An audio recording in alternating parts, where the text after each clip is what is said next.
ഏറ്റുമാനൂരിൽ മക്കളോടൊപ്പം ആത്മഹത്യ ചെയ്ത ഷൈനി മാസങ്ങൾക്ക് മുൻപ് കുടുംബശ്രീ പ്രസിഡന്റുമായി നടത്തിയ സംഭാഷണം പുറത്ത്.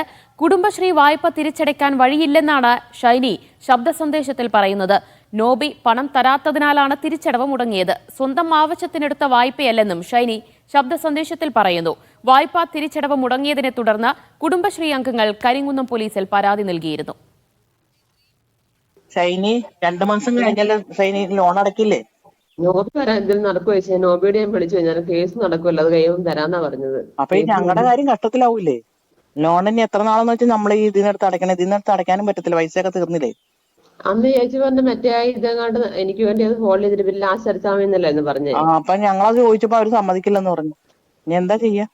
നിങ്ങളുടെ മമ്മിയോട് ചോദിച്ചിട്ട് മമ്മിക്ക് അവിടെ ഒന്നും ആവശ്യത്തിനല്ല എടുത്തേക്കണത്, ഷൈനിയുടെ അച്ഛന് വേണ്ടിട്ട് എടുത്തെന്ന് പറഞ്ഞു. അച്ഛനോട് ചാവാൻ കിടക്കുമല്ലേ, അച്ഛൻ വേണ്ടി എടുത്തു.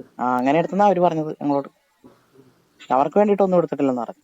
അപ്പൊ എന്നാ ചെയ്യും? നോബി എന്നോ തന്നെ ഒരു പിടുത്തമില്ല. ഇപ്പൊ ഒരു നോട്ടീസ് വീട്ടിട്ട് തിരിച്ചു വിട്ടവര്. ഇനി അടുത്ത മാസം 14-ാം തീയതി ഒരെണ്ണം വിട്ടേക്കുന്നത്. തോമസ് ചേട്ടനെ വിളിച്ചു നോക്കി നോബീനെ, പക്ഷെ കോൾ എടുക്കുന്നില്ല. ഞാൻ വിളിച്ചായിരുന്നു. ഞാൻ ഇപ്പൊ ഇടയ്ക്ക് പിള്ളേരെ വിളിക്കാറുണ്ട്. ഞാൻ വിളിച്ചപ്പോൾ അതിനോട് പറഞ്ഞത് കേസ് നടക്കുമല്ലേ, അത് കഴിയുമ്പത്തേ ആലോചിച്ചിട്ട് പറയാന്ന് പറഞ്ഞു. അതുവരെ ഞങ്ങളുടെ കാര്യം കഷ്ടത്തിലാവൂലേ? ലോണിപ്പോ തീരാവുന്ന രീതിയിലായിട്ടുണ്ട്. അത് അടച്ചു തീർന്നില്ലെങ്കിൽ ഞങ്ങൾക്ക് പിന്നെ ലോണും കിട്ടത്തില്ല. എന്താ ചെയ്യുക? ഞാനിപ്പോ എനിക്കിപ്പോ ഒന്നും ചെയ്യാൻ പറ്റത്തില്ല അവസ്ഥയില്. ഞാനിപ്പോ അത് മുഴുവൻ അടച്ചു കഴിയുമ്പത്തേ അവര് പിന്നെ പറയല്ലേ, നിന്റെ അവസ്ഥന് തന്നെ എടുത്തെന്നല്ലേ അവര് പറയുള്ളൂ. ഞാൻ അടുത്തോണ്ട് പോകുന്നില്ല പറയൂ. ഞാനിപ്പോ എനിക്കിപ്പോ ഒന്നും ചെയ്യാൻ പറ്റത്തില്ല. ഇപ്പൊ ഞാൻ എന്ത് ചെയ്യും?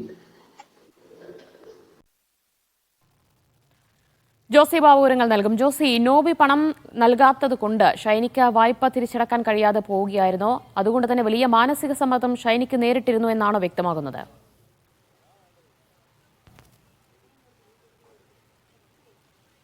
തീർച്ചയായും ദിവ്യ, എത്രത്തോളം നിസ്സഹായാവസ്ഥയിലൂടെയാണ് ഷൈനി കടന്നു പോകുന്നതെന്ന് തെളിയിക്കുന്നതാണ് ആ ഓഡിയോ സംഭാഷണം.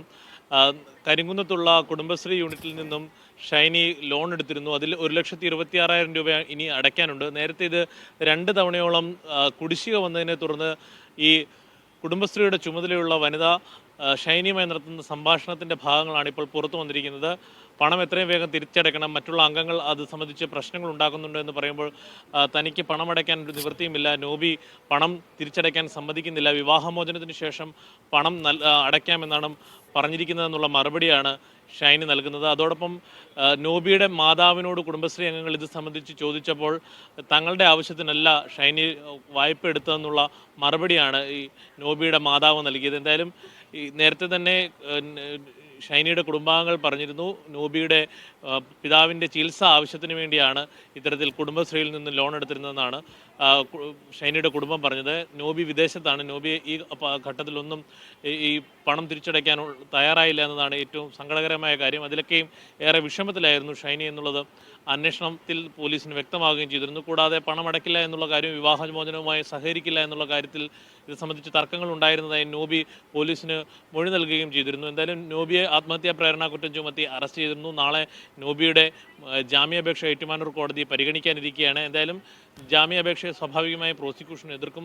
കൂടുതൽ അന്വേഷണം വേണം, കൂടുതൽ പരിശോധനകൾ വേണം, കൂടുതൽ ചോദ്യം ചെയ്യൽ ആവശ്യമാണെന്ന നിലപാടായിരിക്കും പ്രോസിക്യൂഷൻ സ്വീകരിക്കുക. വല്ലാത്തൊരു നിസ്സഹായാവസ്ഥയിലൂടെയും മാനസിക സമ്മർദ്ദത്തിലൂടെയുമാണ് ഷൈനി കടന്നുപോയത് എന്നാണ് ഈ ശബ്ദ സന്ദേശത്തിൽ നിന്ന് വ്യക്തമാകുന്നത്. ഒടുവിൽ മറ്റു വഴികളൊന്നുമില്ലാതായതോടെയാണ് മക്കളോടൊപ്പം ഷൈനി ആത്മഹത്യ ചെയ്തത്. വിവരങ്ങളാണ് ജോസി ബാബു നൽകിയത്.